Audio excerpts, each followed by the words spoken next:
इसी बीच रुक कर लेते एक बड़ी खबर का। बिलासपुर से आपको बड़ी खबर बता रहे हैं, जहां पर आरक्षक भर्ती पर हाईकोर्ट ने रोक लगा दी है। तो इस वक्त की बड़ी खबर छत्तीसगढ़ से आपको बता रहे हैं, जहां अलग अलग जिलों में भर्ती की प्रक्रिया चल रही थी।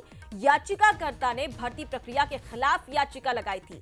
अभ्यर्थी के पिता बेदराम टंडन ने ये याचिका लगाई थी और इस याचिका में ये कहा गया था कि जो रिटायर्ड कर्मचारी है उनके पुत्रों को यहां पर छूट दी जा रही है। लंबाई और सीने की माप समेत 9 बिंदुओं में यह छूट दी गई थी। नियमों में शिथिलता के खिलाफ ये याचिका लगाई गई थी, जहां हाईकोर्ट ने माना कि आम जनता के साथ में इस भर्ती प्रक्रिया में भेदभाव हो रहा है, जिसके बाद ये फैसला लिया गया। आरक्षक संवर्ग 2023-24 के पदों पर भर्ती प्रक्रिया पर हाईकोर्ट की ओर से अब रोक लगा दी गई है। तो ये बड़ा अपडेट आप तक पहुंचा रहे हैं, जहां पर आरक्षक भर्ती प्रक्रिया शुरू हो चुकी थी, लेकिन धांधली के बाद, भेदभाव के बाद हाईकोर्ट का ये फैसला।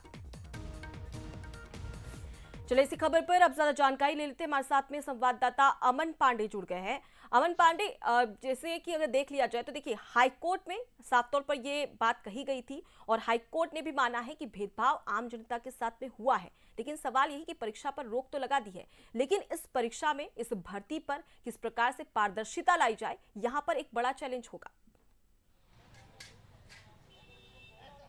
निश्चित तौर पर पूरे प्रदेश भर में जो है आरक्षक संवर्ग के लिए इस तरह की जो भर्ती प्रक्रिया ये शुरू हो चुकी थी और अपने प्राथमिक चरण में थी। इसी बीच प्रक्रिया के बीच में उच्च अधिकारियों के आदेश पर जो है ये नया नियम लाया गया और जो रिटायर्ड कर्मचारी जो पुलिस विभाग से थे, उनके परिजन जो इस परीक्षा में अभ्यर्थी थे, उन्हें जो है शारीरिक मापदंड में जो है 9 बिंदुओं के आधार पर छूट दी जा रही थी। इसी के विरोध में राजनांदगांव के एक अभ्यर्थी के जो पिता है, हाईकोर्ट में याचिका दायर की और उन्होंने साफ तौर पर कहा कि जो आम लोग हैं, जो पुलिस परिवार से नहीं आते, उनके साथ ये भेदभाव। और हाईकोर्ट ने इस मामले में माना है कि ऐसी प्रक्रिया जो है जिसमें पुलिस परिवारों को विभागीय भर्ती में छूट दी जाए, वो कहीं न कहीं आम लोगों के साथ भेदभाव है। और इसको मानते हुए हाईकोर्ट ने प्रक्रिया को जो है सूर्य से अभी रोक दिया है। अब देखना होगा कि इस मामले में क्या कुछ निकल कर सामने आता है, क्या प्रक्रिया फिर से शुरू की जाती है या फिर जो छूट है उसे वापस लिया जाता है। ये तमाम चीजें जो है वो देखने वाली बात होगी। बहरहाल जो है, जितने भी अभ्यर्थी जो आम परिवारों से आते हैं उनके लिए राहत भरी खबर है, और जो पुलिस परिवार से जो अभ्यर्थी जो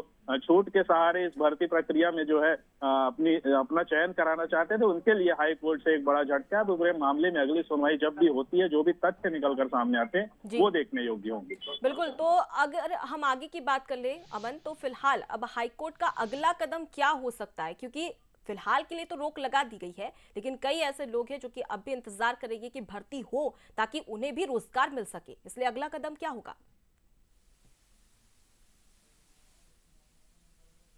इसके बाद इसे उच्च न्यायालय में निश्चित तौर पर चुनौती दी जाएगी और वहां पर ये मामला जो है कुछ लंबे समय तक भी चल सकता है। अब जो पुलिस परिवार है वो इस नियम को चुनौती देते नजर आ सकते हैं उच्च न्यायालय में। अब देखना होगा कि उनके दलील क्या होती है उच्च न्यायालय में। सर्वोच्च न्यायालय की ओर जब वो रुख करेंगे तो वो किस दलील के साथ अपनी दावेदारी प्रस्तुत करते हैं, ये देखना काफी रोचक होगा और उसमें किस तरह का फैसला निकल कर सामने आता है। बिल्कुल। तो अब फैसला इस पर क्या लिया जाता है, ये देखने वाली बात है। फिलहाल के लिए बहुत शुक्रिया अमन, तमाम जानकारी हम तक